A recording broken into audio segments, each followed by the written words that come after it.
Nimeona varied reactions. Guys, wacheni niwaambie. When I said that the shortest way to poverty is when you cheat on your wife or your husband, ni ukweli. You know, it is so hidden. You think, biashara yako ilianguka juu ya uchumi. Si uchumi. Si uchumi. Yes. When you mess up, the grace of God leaves you. Na kutoka hapo, it's downhill. Mimi, si ndio maana niliwaambia, don't argue with me. I know. Mimi, I went through it. I went through it. There are many times I would want to do some great things for kids. Na sasa hiyo mambo imenikalia mbaya sana. It's because I cheated. Yes. And I'm not afraid to say so. Because acheni niwaambie, if I don't speak out, kuna wase wengine wanaingia sasa hii kwa ngori.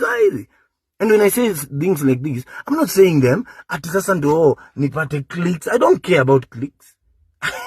This is about life and death.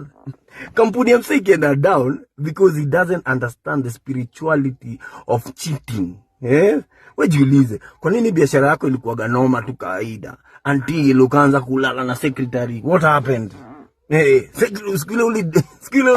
Skule ulienda team building Mombasa, ukalala na demo HR. What happened to your, all of a sudden your work ikaanza kuteremuka, things changed. Yes. Say uko mtaani and you're so qualified, uko na papers noma kuliko kila mtu duniani, but I mean, look at you. So when I say these things, I'm not saying them at I'm not crying. Me, I'm a powerful guy. Yeah, I mean God, bro. Me, I can lose everything. As long as I'm with God, Mazi, I'll still bounce back. Sir? And you bounce back by accepting your scars. Mimi, when I speak about in my comedies, when I talk about planes, when I talk about London, I talk about things I've seen. Yes. So when I talk about cheating, I know. And because you are on your way. Unajua siku ile ulicheza nje kidogo, vitu zako ziliharibika. Sawa? It is spiritual. You want grace, unataka grace, everything. Acha nikwambie, Nairobi hauwekwi na do. Unakuwa na grace ya God. So the enemy will make sure that when a God hamuko nisi mabeshte, mkiachana hivi, zile vitu ulikuwa unafanyaga so easily zitakuwa ngumu.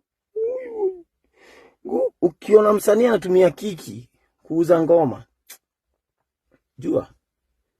Ukiona wanasiasa wanapiga watu wanadedisho kwa mamisafara za siasa, there is something.